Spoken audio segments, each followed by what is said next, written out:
I think it is important that we also highlight, or I think it is important that we acknowledge the struggles that men are going through mentally.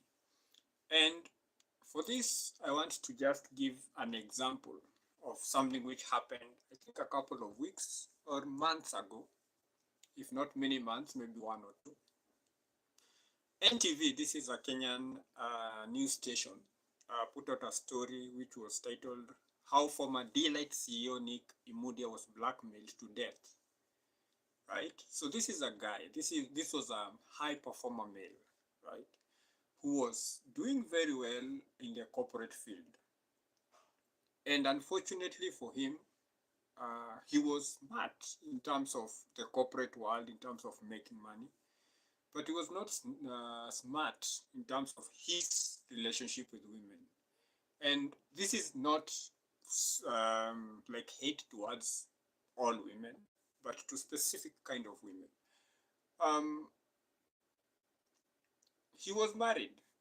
He was Nigerian, I think, married, and in his position as the CEO of D-Light, of course, he was living in Kenya, so I assume that he was apart from his family. But even if he wasn't, he decided to get into a sexual relationship with, I think, his personal assistant, if I'm not wrong. If I'm wrong, you can fact check me. And so he would ask his personal assistant to organize where they are going to have their sexual escapades. Now, unknown to him, she would set up recording equipment and record him. And she would use those recordings to blackmail him to pay her. So she demanded millions of shillings. And that eventually caused him to commit suicide by jumping from a 7th floor apartment in Lagos. Now, I just want to point out the hypocrisy of the people who pretend that they are for equality. And by these people, I call them, I want to call out the feminists. Just a couple of months ago, there was this body seller, a seller of flesh, a lady of the night, if you so will, who was recorded by his person. And that video found itself online. Now, when that video found itself online, there was a lot of hula baloo from these feminists. This guy, I think he was working in America as a nurse, or in one of those Western countries as a nurse.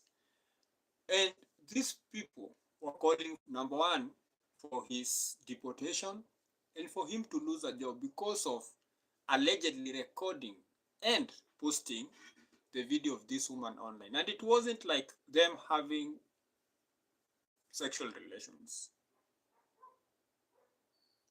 He lifted up her skirt and recorded.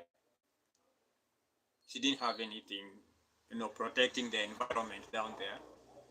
So obviously, that caused an uproar. And they were calling for his firing.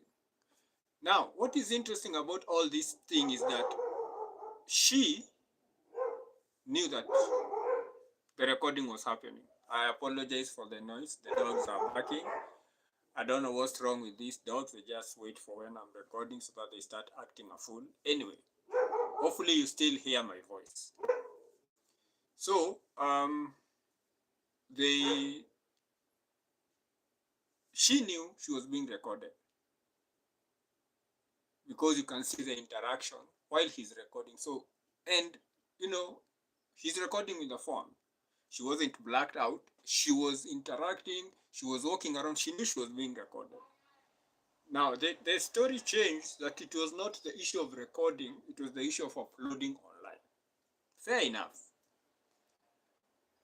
This man did not know he was being recorded. He was unaware of the recording, and the recording was when they were having their adult time. And these women, this woman particularly, would use those recordings to blackmail this guy. Did we hear anything from the feminists? No, we did not. Now, let's go back to this story which the feminists were causing, causing all the fracas about. Apparently, or allegedly, it came out later that it was the lady who posted the content online. So my assumption is, me and you, we are good.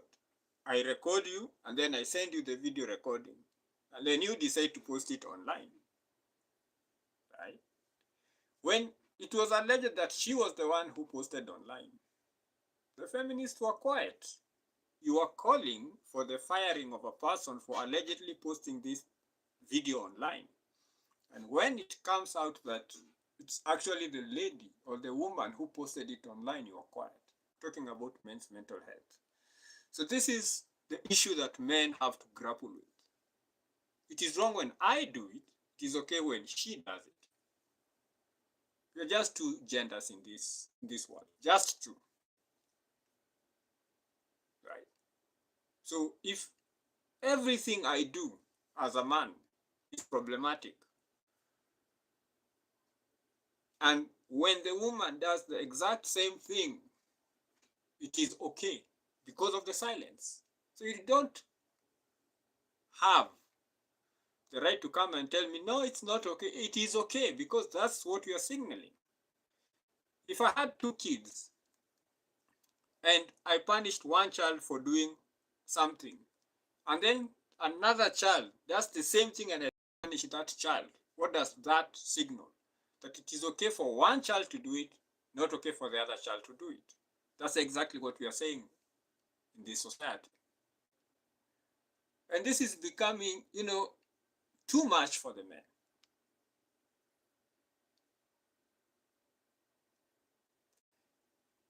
We can't do anything right. We are being bombarded by messaging left, right, and center to be vulnerable, to open up, to be emotional. But when that happens, when a man decides to be all those things, whatever he opened up about is more often than not used later against him in an argument, in a discussion. You just need to, have an argument with your significant other for her to bring up everything that you shared when you're being vulnerable. And it's not a her issue, it is a woman issue. And there'll be women who say, no, I don't do that. You do. You actually do that. I watched a video, I think it's a couple of years old, where a woman was saying that she's happily married. It was sort of like a podcast. She's happily married. She's happy in the marriage and everything. And then the host asked, it was a he asked, is your husband happy? You are happy. And that's great. But is your husband happy in that marriage? And apparently this triggered her. Because wives assume that if I am happy, then he is happy. We even have sayings, idiotic, retarded saying, according to me, but sayings nonetheless that says, happy wife, happy life. So there is an assumption that if the wife is happy, the husband is happy. It's not true.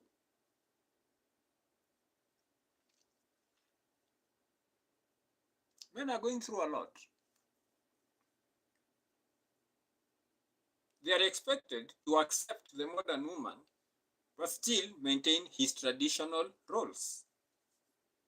Women who don't cook, women who don't clean, women who can't keep their legs closed, When I mean by legs closed, I mean that they are not loyal. They can't, they are not loyal to one man.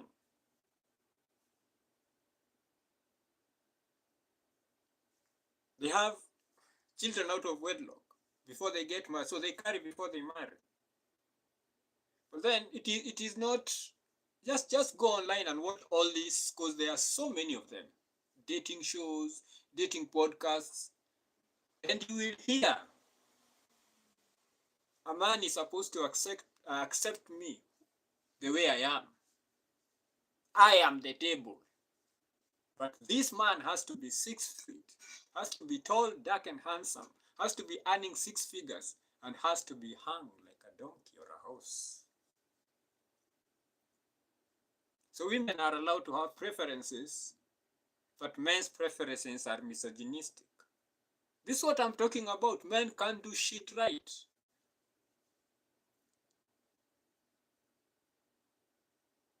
It's difficult to be an average, normal man out here.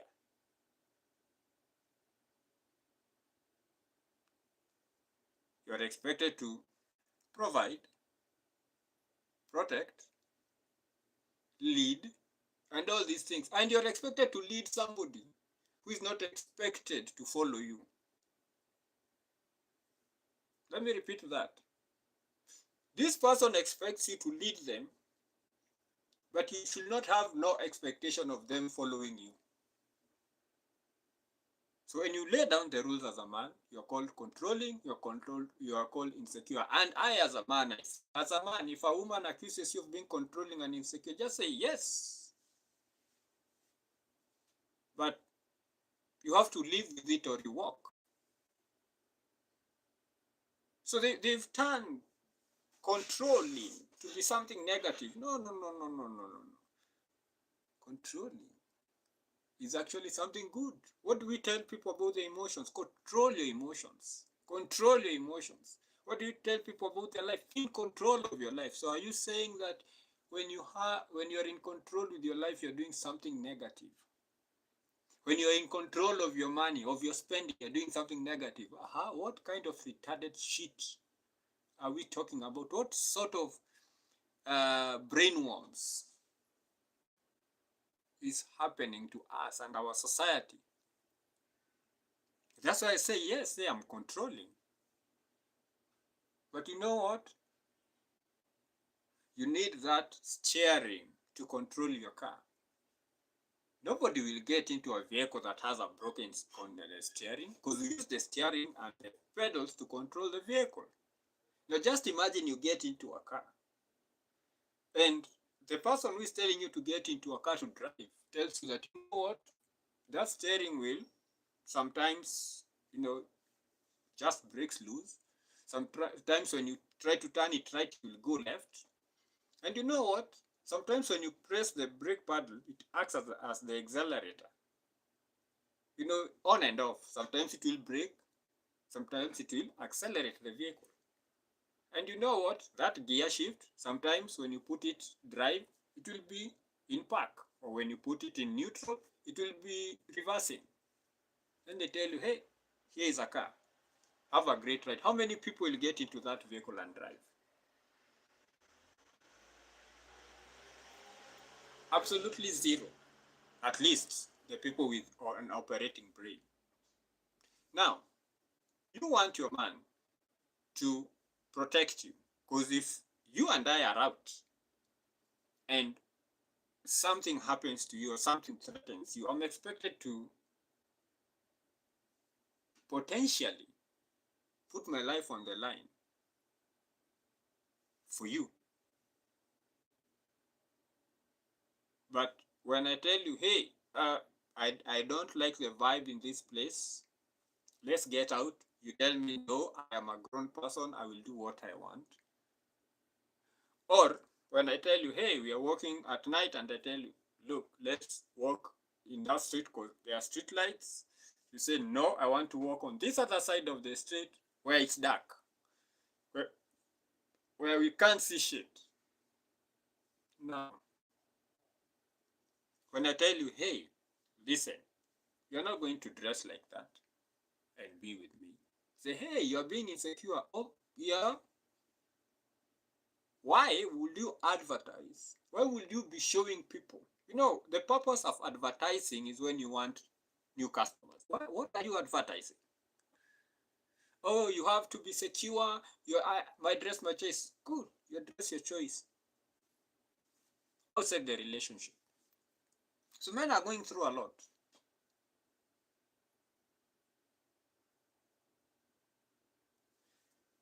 Employment. You see, female applicants are highly what is it called?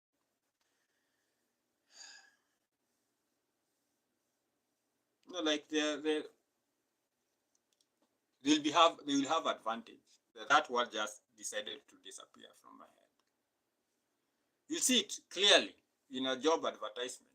They are highly encouraged to apply. That was the word. Female applicants highly encouraged to apply. So what does that signify? As a male, don't dare. Don't waste your time. It's not your job. That is intentional discrimination. So you can't get a job. You can't get scholarships to go learn skills. But still, you are expected to earn enough money to be the primary financial provider in your relationship. So why are we surprised that men are breaking down mentally? It's very difficult to find a male therapist, and the male therapist, if you find the male therapist, he's probably a freaking feminist who view men for their maleness as problematic. So I am going through difficult times, and you tell me the only professional who I can talk to, who I can sit down with and open up and support, the person who is supposed to help me put my life back together, looks at me as problematic just for existing as a male. And that is if I can find a male therapist, because most therapists are female. And through experience, and this is something which has been observed, and it is not only one way. Like, it's very difficult for men to sympathize or empathize with the plight of women because we don't exist in this world as women. We don't have their lived experience. We don't have their fears. We have our life. We have our hormones. We have the way we think. It's difficult. Like for example, I cannot tell you how it feels like for me to fear that somebody is going to do something sexually to me when I walk in the streets. Like, I don't walk in the streets fearful of that. But I understand that for women, it is a real thing. It is a real fear that we have to deal with. So I understand. I don't expect the women to understand how it, like, the existence of men fully, because they are different. They have their fears. They have what they are concerned with. Men, we have things we are concerned with. It is okay. So now when I sit down with a female therapist and I'm informing this female therapist that I'm having difficulties here, here, and here, and these fears are because of my lived experience as a male, she will not get it. She might be professional and pretend to get it, but she won't get it. That's why you see men, we communicate without communicating. Even females, they will communicate without communicating, without talking.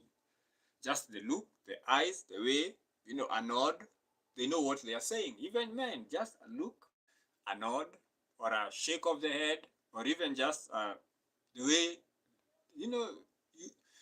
subtle things. Men will communicate without speaking. So when a man is sitting across a male therapist, a therapist who is concerned about males' issues, who is cognizant of males' issues, and is appreciative and recognizes the male struggles, then it becomes a walk in the park in therapy. Because if I'm having relationship troubles, this man is already, if he's a person who dates women, he already knows what is going on. He might not know the specifics of what is going on, but because of his experience from his interactions with females and women, so I'll use females and women interchangeably because I mean it's the same thing. Anyway, his interaction with women, he will know. He can empathize. Like when I'm opening up about, let's say, financial struggles, about my fears about losing a job while I have probably a pregnant wife, even the silences, the pauses, the way the kind of word choice I use will be communicating clearly to the male therapist. So men are problems. It's Men's Mental Health Month. And the challenge is that a lot of the community take men as broken females. We take men like broken women. So like you look at a man, and then the way you judge that man is by the standard of what a woman is and how she sees the world. Instead of looking at the man and using at least a baseline of the average male. So even therapy is problematic. Even the way we engage is problematic.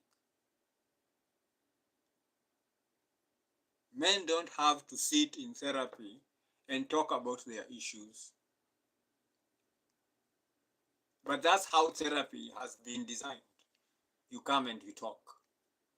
We come and we just joke, our lips just move and sound comes. And now I'm expected to know how every feeling, to be able to verbalize every other feeling. So what does that make you feel? I don't know what that makes me feel, because I don't know this feeling that I'm feeling. And it is not important that I know this feeling that I am feeling, that I express this feeling that I am feeling, but I know that it is causing me discomfort. It is causing me sleepless nights. It is giving me stomach ulcers. This situation is doing that.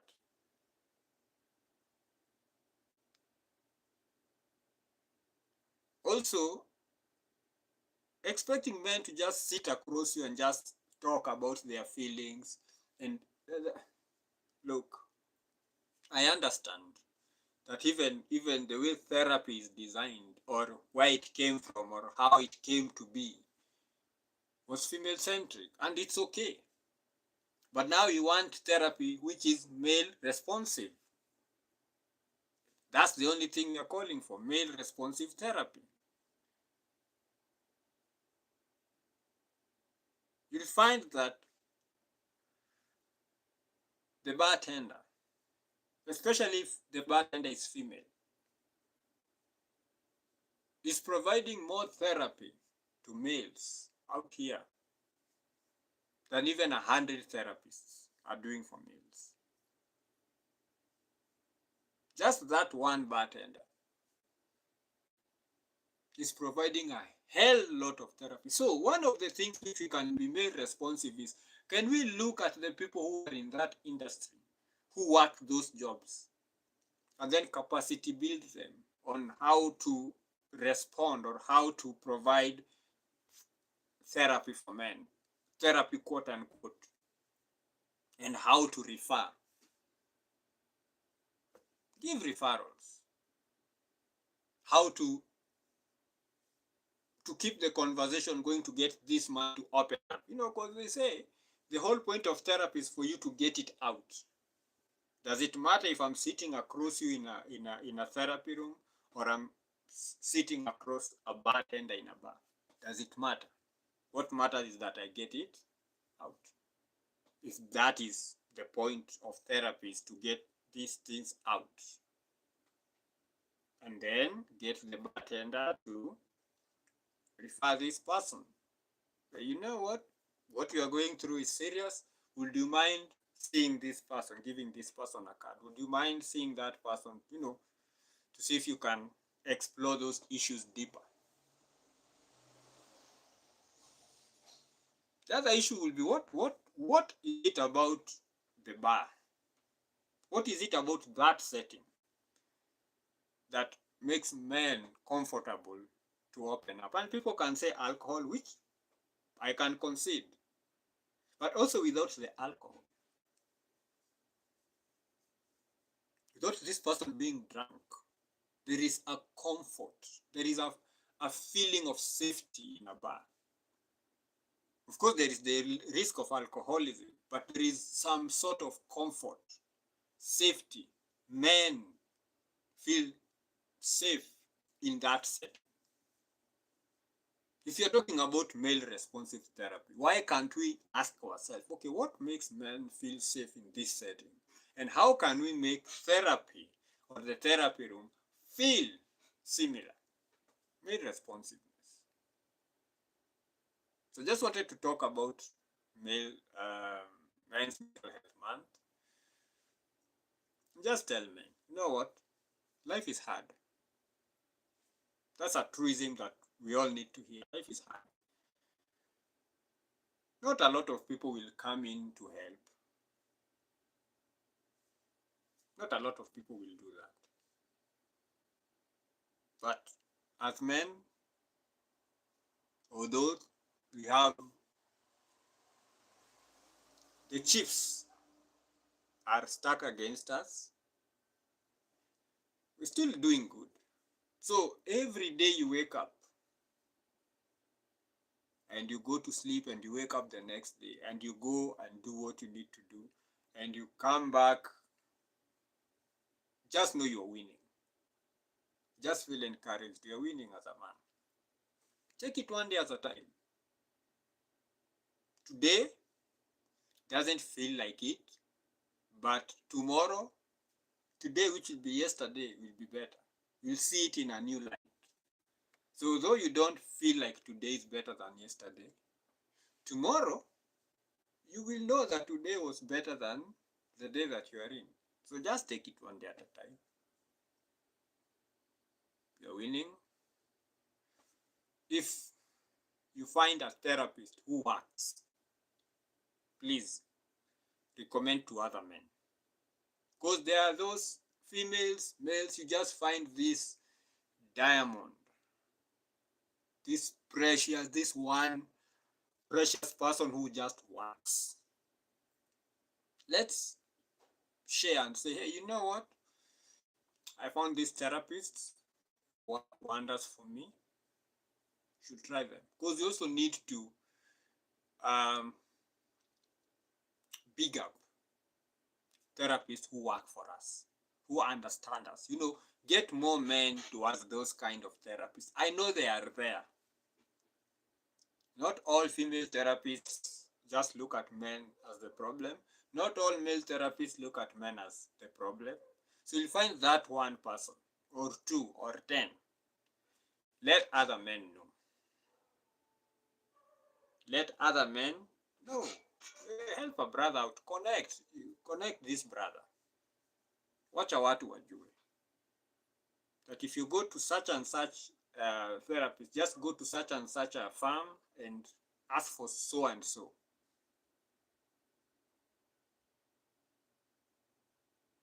So I guess that's all I wanted to say about Men's Mental Health Month. My name is Kama, and this is I Love the Patriarchy. See you in the next video.